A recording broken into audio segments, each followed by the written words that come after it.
The family will only be able to watch TV at the hours it was available in the 1970s, which means often no daytime TV at all and shut down before midnight. I reckon I'm going to be watching telly more now just because it's so weird. Different. Do you like black and white then? No. Oh my God! I love it! I think this is amazing! We're sharing the room! We're sharing! Yay! I love it. I want it to stay like this. I really do. Yeah. Wow, the wallpaper's groovy. Oh, look! Oh my God! Look, we can have a little bit of moody music here. We've got a record player up here. How cool! Whoa! Oh wow! Oh my gosh! That is brilliant. This is the wallpaper. So cool. It's a bit of Simon and Garfunkel on. Adam? Yeah. Have we noticed what we haven't got anymore? What? In our bedroom? Well, the bathroom. An ensuite's gone. Oh no, that means we've got to share a bathroom with the kids. Ugh, how How hideous. disgusting. I definitely do not think I'm going to be spending so much time in my room. I'm going to be downstairs on the guitar and watching Doctor Who on the black and white TV. That's it. All lies in jest, still a man hears what he wants to hear and disregards. Oh look, it's just lovely bedroom. Oh, it's just fabulous. So romantic. I'm so pleased. BBC One, 24 Hours with Kenneth Olson. Just evokes so many memories of childhood that you kind of regress to a different mental state, I think. Very little here. There's a radio, there's a couple of TV channels, and there's some music through LPs, and that's pretty much it from what I could see. George is getting to grips with her kitchen, circa 1970, which means no freezer, microwave, automatic washing machine or tumble dryer. My brain's whirring like mad. I'm trying to think about things like washing, and there's a twin-tub washing machine over there, which I'm dreading getting to grips with. By the time I've worked out, how to kind of manage the functions of being a mum with a house of 4 children, it'll be more than past my bedtime. There's part of me that's hoping the kids will actually get on fine and enjoy not sitting in front of the telly all the time, and there's a cruel streak in me that actually makes me think, haha, let's see what they'll do without all that stuff now.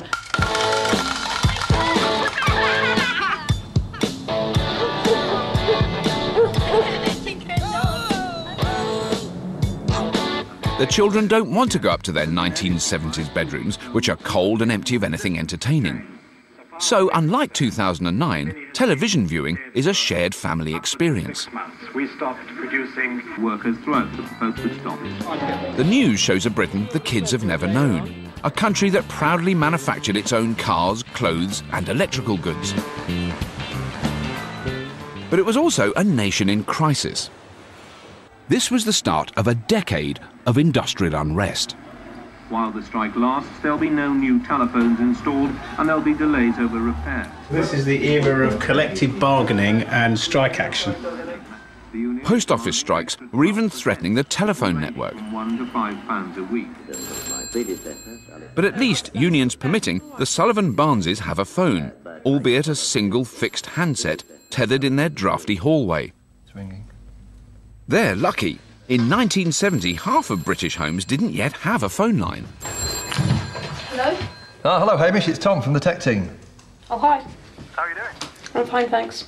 Could you tell your family that only 25% of the population had central heating in 1970? So as a result, we switched your central heating off. Mm-hmm. However, on the front doorstep, there is your first gadget. That will make the morning chill a little bit easier. Let's hope they like tea. Guys, Yeah, have a parcel. It's from Tom and the rest of the technical. Is that what the phone call was? Yeah. Only 25% of people in the 1970s had central heating. They've turned ours off as a result, so we don't have central heating anymore. But this is to help make your mornings a bit warmer. Yes! Yes! What is it? Coffee. Is it teas made? I believe so. It's for Adam and I to have in our bedroom. Have a nice cup of tea in the morning. So make your morning warmer. Yay. Thanks. Why do they give us that? Because it's only benefiting you two. The technical support team's first delivery comes complete with original 70s instructions and authentic 70s chauvinism.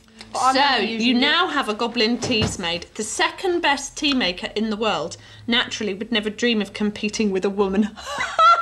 How dare they?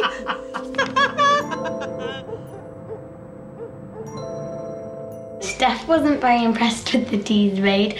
I think she was hoping it'd be something for us or for her. What about our present from the tech team tonight, the teas maid? Hey, we've got that charged up, ready to go, haven't we? Waking up with a cup of tea, nobody having to be the brave person that ventures out in the cold with no central heating. Yeah, what is that whole central heating thing? They obviously have a sadistic streak somewhere where somebody out there wants us to be cold and not very happy.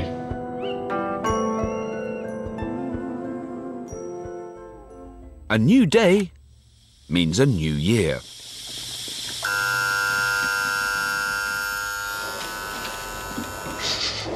Tea, dear? Oh, yes, please, darling. The teas maid was an expensive luxury, costing around a week's salary. Like most electrical goods of the 1970s, it was made in Britain, in this case by Goblin of Leatherhead. Morning. The teas maid's popularity would fade during the 1970s, as ever more homes got central heating. Well, apart from By the year 2000, the Goblin teas maid was no more. What a total waste of time. What on earth were they thinking? What is so great about having a thing that's really noisy sitting next to your bed to make you a cup of tea when you could just go downstairs and make one? I don't understand. I don't understand what you don't like about it. Why wouldn't that be brilliant? None of us have had to get out of bed. Morning has broke Monday morning. like the first morning. It's school for the children and work for Adam. First, time to check out another 70s gadget. I can smell it a bit. It smells like, reminds me of my old train set. Is that actually cutting anything, isn't it? Yeah.